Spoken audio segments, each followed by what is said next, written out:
감사합니다.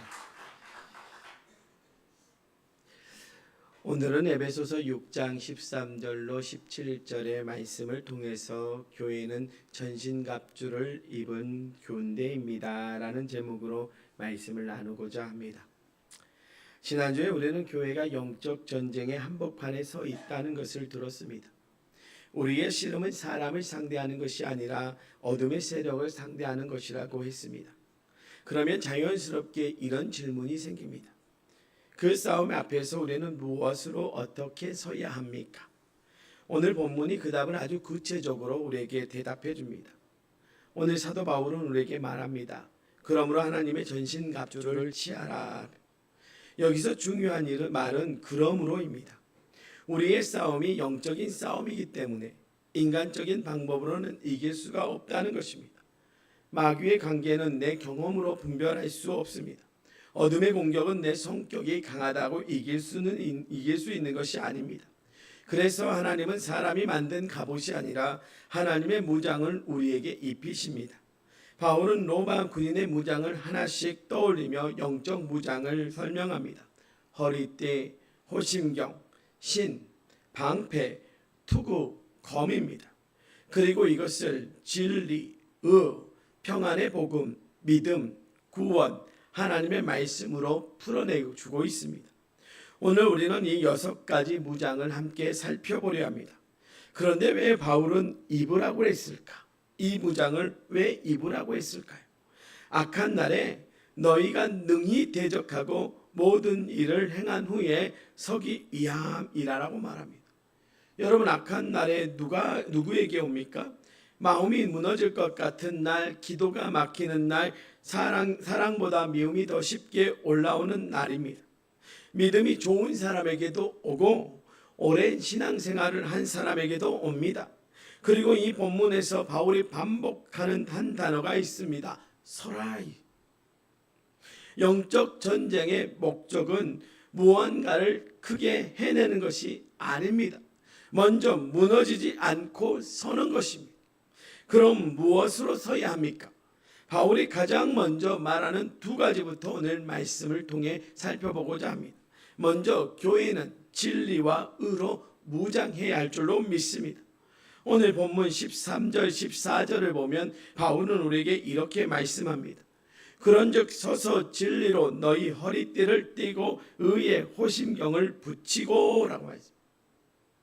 바울이 왜 진리와 의를 가장 먼저 말했을까? 영적 전쟁에서 가장 먼저 공격받는 자리가 바로 우리의 중심과 마음이기 때문입니다. 마귀는 먼저 진리를 흐리게 만들고 그 다음 우리의 마음을 정죄로 찌릅니다. 그래서 이 2곳부터 지켜야 합니다.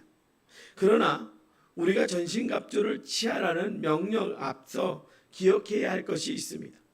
이 모든 무장은 이미 우리를 위해 그리스도 안에서 예비되어 있다는 사실입니다. 우리의 영적 싸움은 우리의 힘으로 시작하는 것이 아니라 그리스도의 십자가 승리 위에 서서 하나님께서 주신 무장을 입는 것으로 시작되는 줄로 믿습니다. 진리도 우리가 만든 것이 아니라 그리스도께서 계시하신 것이고, 의도 우리가 쌓은 것이 아니라 그리스도께서 십자가에서 우리에게 입혀주신 것임을 믿으십시오. 그러니 전신갑주를 입는다는 것은 없는 것을 새로 만들어내는 일이 아니라 이미 주어진 것을 붙드는 일일 줄로 믿습니다. 이 순서를 놓치면 영적 전쟁은 곧 내 힘으로 버티는 무거운 싸움이 되어버릴 것입니다. 그러나 이 순서를 붙들면 영적 전쟁은 이미 이기신 주님의 능력 안에 서 있는 싸움이 되는 줄로 믿습니다. 먼저 진리의 허리띠입니다. 로마 군인에게 허리띠는 옷을 단단히 붙들어주는 것이었습니다. 허리가 풀리면 제대로 설 수도 싸울 수도 없었습니다. 영적 전쟁에서 우리의 허리를 붙드는 것이 진리입니다. 진리가 없으면 마음이 흩어져 버립니다. 오늘 이렇게 생각하고 내일은 저렇게 생각하고 오늘 감사하다가 내일은 작은 말 한마디에 무너집니다. 왜 그렇습니까? 진리로 허리를 동이지 않으면 감정이 나를 붙들고 상황이 나를 흔들고 사람의 말이 나를 끌고 가기 때문입니다. 마귀의 관계는요, 늘 진리를 흐리게 하는 데서 시작됩니다. 에덴에서 뱀이 하와에게 한 첫마디가 무엇이었습니까? 하나님이 참으로 너희에게 먹지 말라 하시더냐라고 물었습니다. 하나님의 말씀을 의심하게 한 것입니다.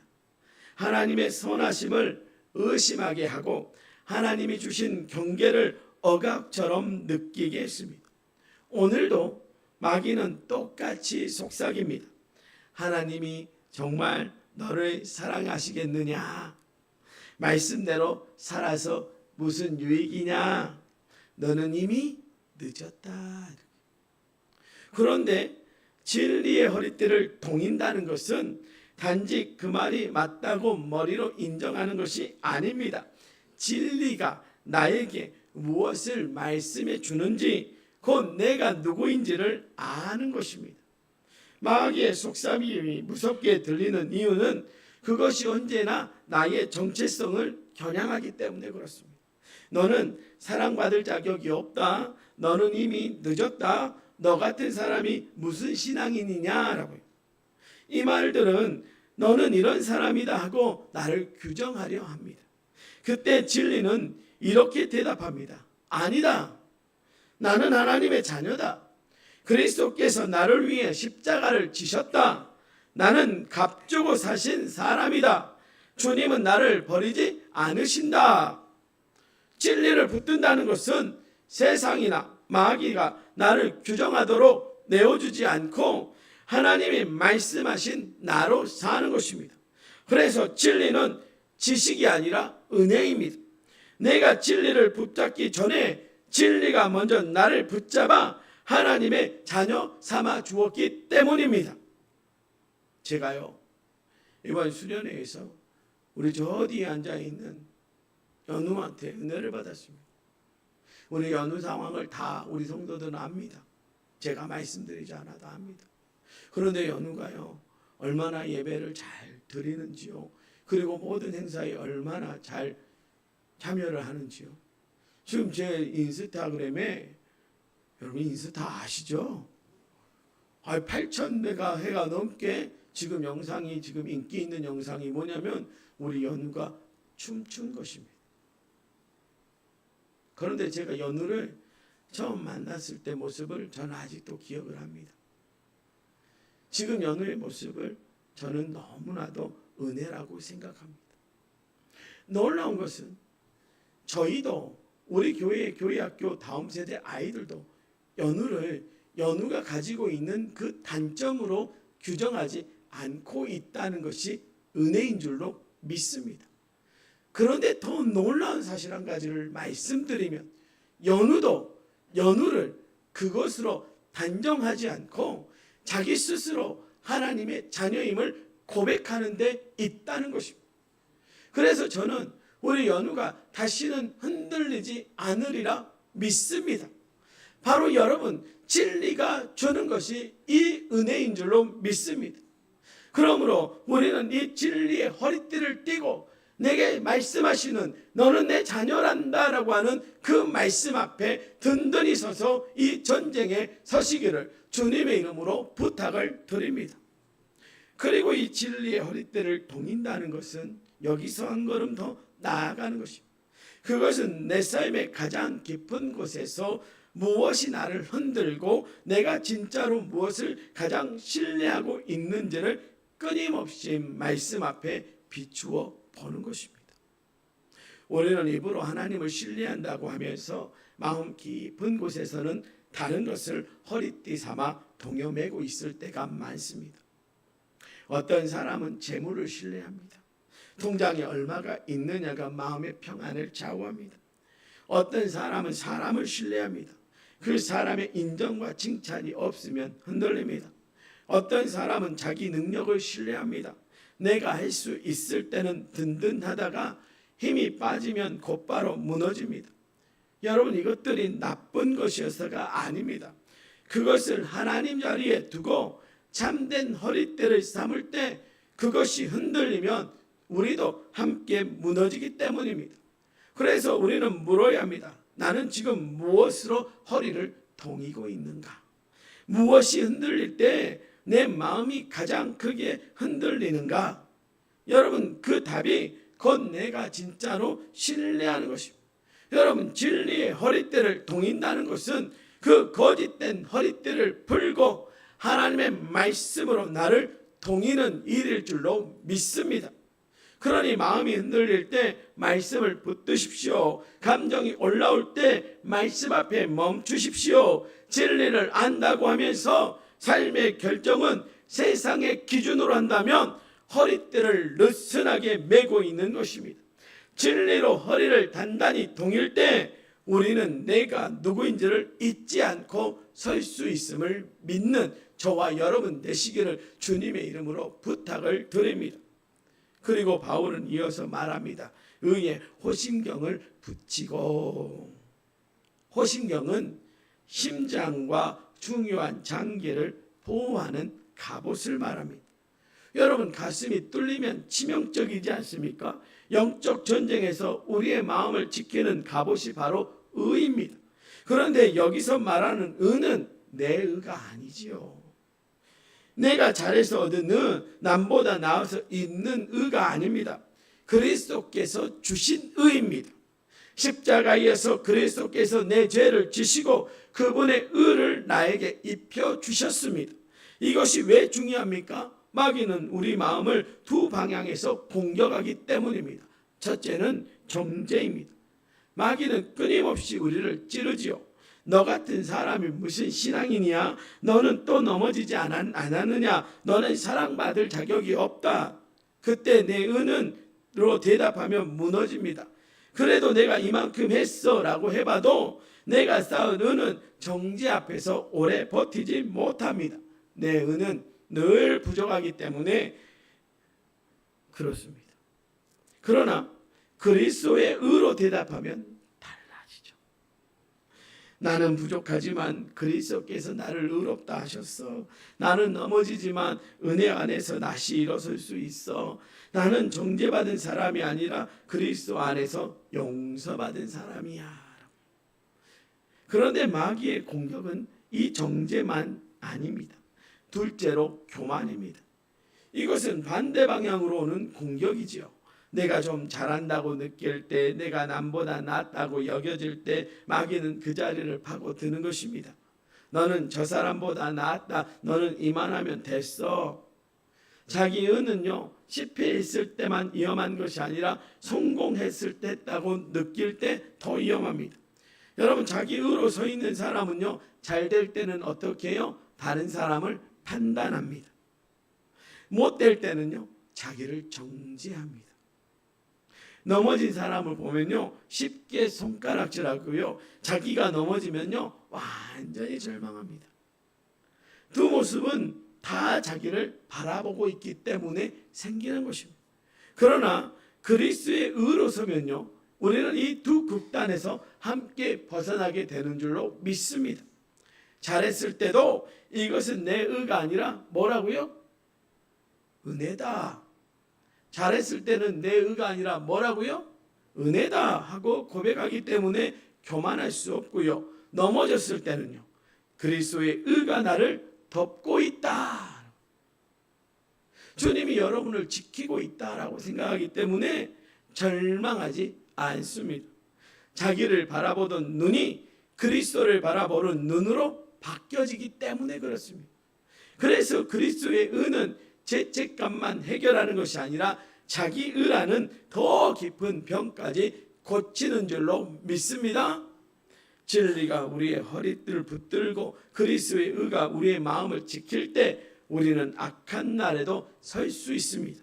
그런데 진리와 의로 중심을 지킨 성도는 이제 걸어가야 합니다.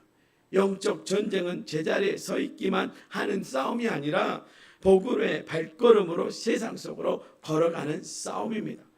둘째로 교회는 평안의 복음과 믿음으로 서야 할 줄로 믿습니다. 오늘 본문 15절과 16절의 말씀을 여러분이 한번 읽어주시기를 부탁드립니다. 시작.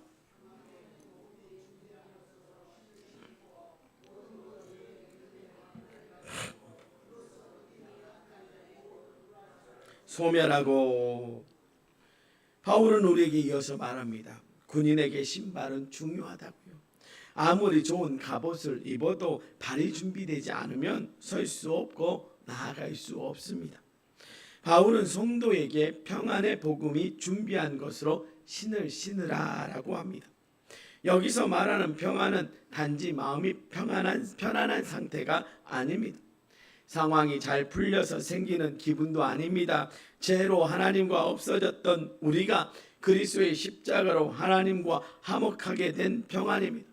원수되었던 우리가 자녀가 되고 멀리 있던 우리가 가까워진 평화입니다. 마귀는 우리의 발걸음을 흔들려고 합니다. 불안을 심고 두려움을 심고 조급함을 심습니다. 그래서 해야 할 사랑을 미루게 하고 해야 할 용서 앞에서 주저하게 만듭니다. 마음이 불안하면 발걸음이 흔들리기 때문입니다. 여러분, 풍랑 속에 있던 제자들을 한번 생각해 보십시오. 갈릴리 바다에 큰 놀이 일어나 물이 배에 가득할 때 제자들은 두려워 떨었습니다. 그런데 예수님은 어땠습니까? 배 고물에 베개를 베고 주무시고 계셨습니다. 제자들에게 깨우자 예수님은 바람을 꾸짖으시고 뭐라고 말씀하십니까? 잠잠하라, 고요하라고 하셨습니다. 그런데 여기서 우리가 놓치지 말아야 할 것이 있습니다. 바로 예수님의 평안은 풍랑이 없어서 생긴 평안이 아니었습니다. 풍랑 한복판에서도 흔들리지 않는 평안이었습니다. 바로 복음의 평안이 이렇습니다. 폭풍이 없어지는 평안이 아니라 폭풍 속에서도 주님이 배 안에 계신다는 평안입니다. 여러분, 도초에 사시는 우리는 바다의 풍랑을 너무나 잘 알죠. 그러나 그 배 안에 주님이 계시면 물결이 높아도 배는 가라앉지 않습니다. 이 평안을 쉬는 사람은 가는 곳마다 평안을 심습니다. 말이 거칠어진 자리에서 부드러운 말을 선택하고요. 분열이 자라는 자리에서 화목을 위해 기도합니다. 가정에서도 교회에서도 일터에서도 불안과 분노가 아니라 복음의 평안이 흐르게 하는 줄로 믿습니다. 그런데 우리가 평안의 복음을 신고 걸어갈 때 악한 자는 가만히 있지 않습니다. 그래서 바울은 무엇을 가지라고 말하냐면 믿음의 방패를 가지라고 합니다. 바울은 악한 자의 공격을 불화살이라고 부릅니다. 여러분, 불화살은 멀리서 갑자기 날아오고 몸에 박히면 불이 번집니다. 마귀의 공격도 그렇지 않습니까? 갑자기 의심이, 두려움이, 낙심이 날아옵니다. 작은 말 한마디에 마음에 불이 붙고요. 작은 오해 하나가 관계 전체를 태우려 합니다. 하나님이 정말 너를 사랑하시겠느냐? 너는 또 실패하지 않았느냐? 교회는 소망이 없다. 너는 혼자다. 이런 불화살이 날아올 때 필요한 것이 바로 믿음의 방패일 줄로 믿습니다. 믿음은 모든 것을 다 이해한다는 뜻이 아니에요. 하나님을 신뢰한다는 거예요. 내가 다 이해하지 못해도 하나님이 선하시다는 것, 내 눈에 길이 안 보여도 주님이 인도하신다는 것을 붙드는 것입니다. 여러분, 불화살이 날아올 때 믿음으로 고백해야 합니다. 그리스도께서 나를 위하여 십자가를 지셨다. 주님의 사랑은 이미 십자가에서 증명되었다. 주님은 넘어진 자를 다시 일으키신다. 나는 은혜 안에서 다시 시작할 수 있다. 믿음의 방패를 내려놓으면 불화살이 마음에 박혀 번지지만 방패를 들면 그 불화살은 소멸되는 줄로 믿습니다. 그리고 이 방패는 혼자 드는 것이 아닙니다. 로마 군대의 방패는요, 각자의 방패를 서로 연결할 때 더 큰 보호막이 되었습니다. 교회도 그렇습니다. 내 믿음이 약해질 때 옆 성도의 믿음이 나를 붙들어 줍니다. 내가 낙심할 때 누군가의 기도가 나의 방패가 되는 줄로 믿습니다. 누군가 기도한다는 사실, 이것이 바로 믿음의 방패를 드는 것입니다. 그러니 사랑하는 성도 여러분, 혼자 싸우지 마십시오. 혼자 마음속에 불화살을 품고 있지 마십시오. 기도를 부탁하고 믿음의 사람들과 함께 서십시오. 교회는 함께 방패를 드는 군대입니다. 여러분, 진리와 의로 중심을 지키고 평안과 믿음으로 걸어가는 성도에게 이제 마지막 두 가지가 남았습니다. 바로 생각을 지키는 것과 어둠을 대적할 검을 드는 것입니다. 여러분, 마지막으로 교회는 구원의 확신과 하나님의 말씀으로 싸워야 하는 줄로 믿습니다. 오늘 본문 17절을 보면 이렇게 말씀합니다.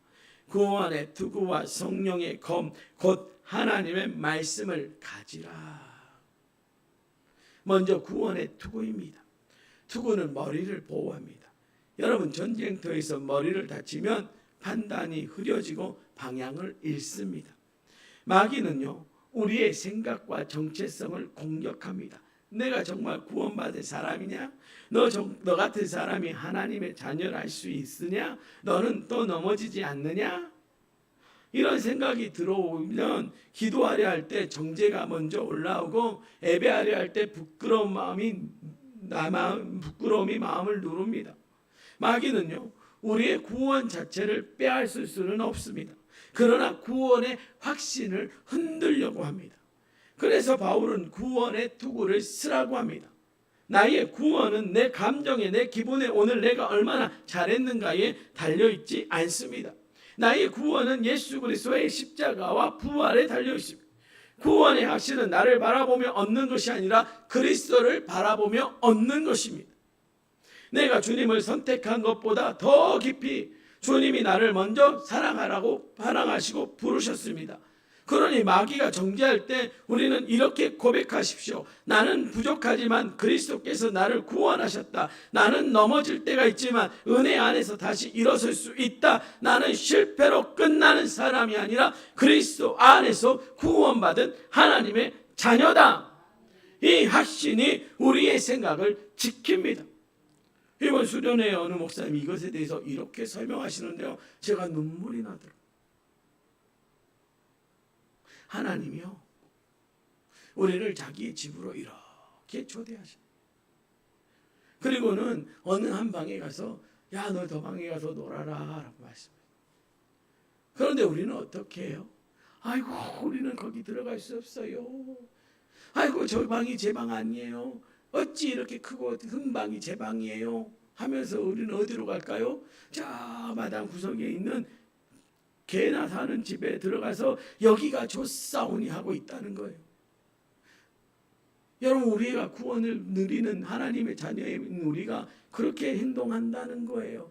여러분, 구원의 확신이 없는 사람의 모습을 우리는 갖고 하나님 앞에 서는 거예요. 그러니까 하나님이 뭐라고 그래요? 데리고 나와서 너 거기가 네 방 아니야.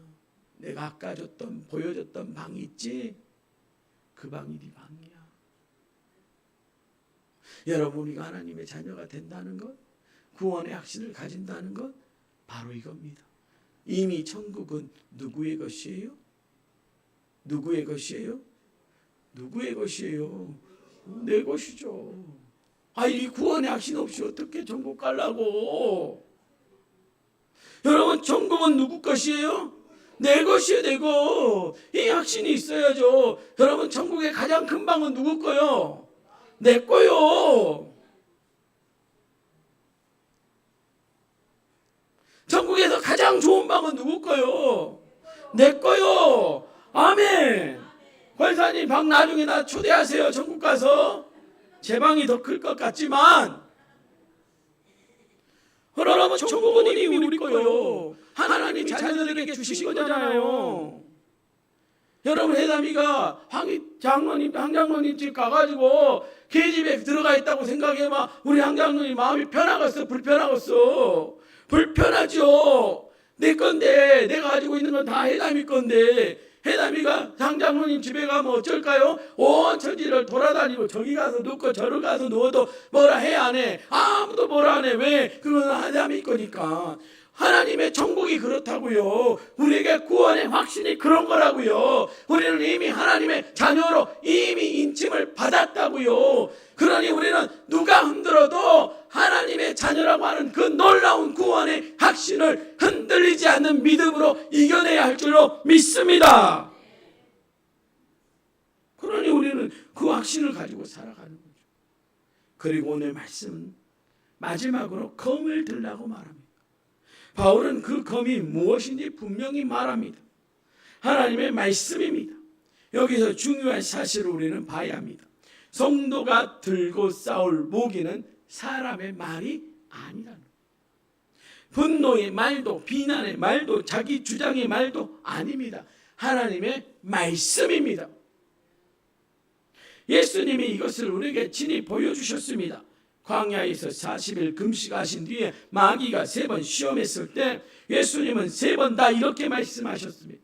기록되었으되 돌을 떡으로 만들라 할 때도 성전에서 뛰어내리라 할 때도 세상의 영광을 보여주며 절하라 할 때도 예수님은 말씀으로 대적하셨습니다. 논쟁하지 않으셨습니다. 감정으로 맞서지 않으셨습니다. 오직 말씀으로 물리치셨습니다. 예수님께서 말씀으로 싸우셨다면 우리도 말씀으로 싸워야 하는 줄로 믿습니다. 그런데 여기서 중요한 것이 있죠. 말씀은 가져야 합니다. 듣기만 해서는 안 됩니다. 알기만 해서도 안 됩니다. 성경책이 집에 있다고 자동으로 무장되는 것도 아닙니다. 여러분, 검은 칼집에 꽂아두는 것이 아니라 싸움의 자리에서 어떻게 해요? 붙드는 것이죠. 여러분, 칼집에 칼이 있으면 소용이 있어요, 없어요? 없어요.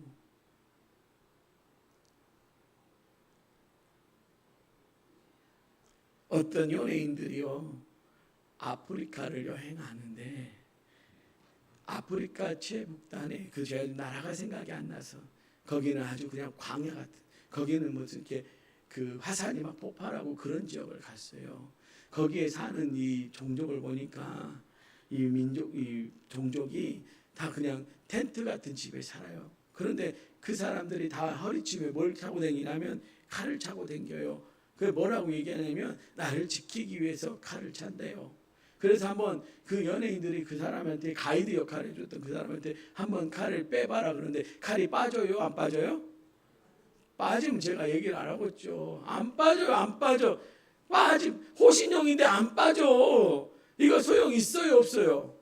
없어요. 그러니까 저 연예인들이 뭐라고 말하면 장식품인가 보다 그래요. 저 거짓말 치는 거라고. 뺄 줄도 모른다고. 안 빠져. 안 빠져. 여러분, 우리의 검이 우리의 손에서 빠지지 않으면 우리가 이 싸움을 할 수 있어요, 없어요? 없어요. 칼을 가지고 빼야 해요. 두려움이 올 때는요, 두려워하지 말라, 내가 너와 함께함이라 이렇게 붙드십시오. 정죄가 누를 때는요, 그리스도 예수 안에 있는 자에게는 결코 정죄함이 없다고 붙드십시오. 낙심이 올 때는 선을 행하되 낙심하지 말지니 때가 이르면 거두리라고 붙드십시오.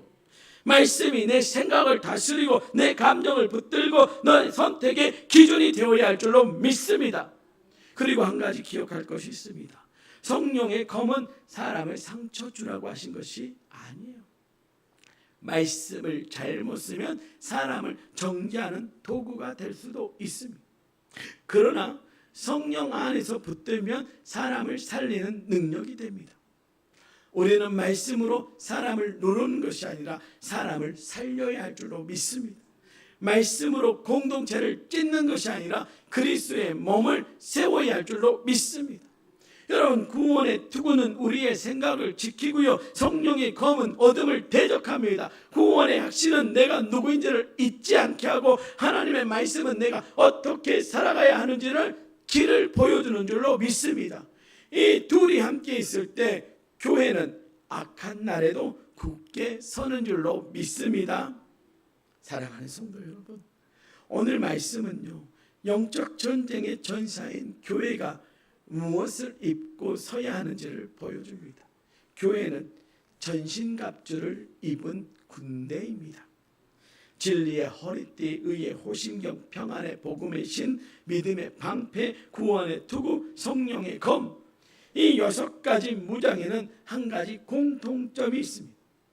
어느 하나도 내가 만든 것이 없다는 것입니다. 진리도, 의도, 평안도, 믿음도, 구원도, 말씀도 모두 하나님이 주신 것입니다. 그래서 이 갑주는 내 힘을 자랑하는 갑주가 아닙니다. 하나님이 우리를 머리부터 발끝까지 친히 입혀주시는 은혜의 갑주일 줄로 믿습니다. 하나님은 우리를 전쟁터에 빈손으로 보내지 않으십니다. 그리고 이 갑주는 사람을 공격하는 것이 아니에요. 어둠을 대적하고 사람을 살리기 위한 것일 줄로 믿습니다. 우리의 자존심을 지키기 위한 것이 아니라 믿음을 지키고 가정을 지키고 다음 세대를 지키기 위한 것입니다. 제 목소리가 너무 매력적이죠. 은혜가 되지요. 제가 수련회 가서 아이들에게 예배 이렇게 드리라고 하지 않았습니다. 제가 예배 드렸습니다. 그러니까 말씀 중에 눈물도 주시더라고요. 말씀 중에 기도하게 하시더라고요. 말씀 중에 아이들을 품게 하시더라고요. 여러분, 전신갑주를 우리의 것으로 주신 것이 하나님이 우리에게 주신 것이 바로 그렇게 살아라고 주신 거예요. 그거 입고 나 잘났어 하라는 게 아니라 하나님의 은혜요라고 하라고 주신 걸 줄로 믿습니다. 이번 한 주 우리 이렇게 해보십시다. 우리가 6가지를 다 붙들려면 오히려 아무것도 붙들지 못할 것입니다. 지금 나에게 가장 약한 것이 무엇인지를 한번 정해보십시오. 진리가 흔들리는 분은 말씀 한 구절을 붙드십시오. 정죄에 눌린 분은 그리스도의 의를 고백하십시오. 마음이 불안한 분은 복음의 평안을 붙드십시오. 불화살에 시달리는 분은 믿음의 방패를 드십시오. 정체성이 흔들리는 분은 구원의 확신을 붙드십시오. 그리고 한 곳을 이번 주 내내 붙들고 기도하십시오. 그리고 아침마다 이렇게 기도하십시다. 주님, 오늘도 하나님의 갑주로 저를 입혀주옵소서. 사랑하는 도초동북교회 성도 여러분, 우리 교회가 전신갑주를 입은 군대로 서기를 주님의 이름으로 부탁을 드립니다. 사람과 싸우는 군대가 아니라 사람을 살리는 군대, 분노로 싸우는 군대가 아니라 말씀과 믿음으로 서는 군대, 자기의 힘을 자랑하는 군대가 아니라 하나님이 주신 갑주로 주님의 능력 안에 서는 군대가 되시기를 주님의 이름으로 부탁을 드립니다. 악한 날이 와도 두려워하지 마십시오. 하나님이 우리를 빈손으로 세우지 않으셨음을 믿으십시오. 우리 모두가 하나님의 전신갑주를 입고 악한 날에도 능히 대적하며 모든 일을 행한 후에도 믿음으로 굳게 서는 교회와 성도들 되시기를 주님의 이름으로 축원합니다. 기도하시겠습니다.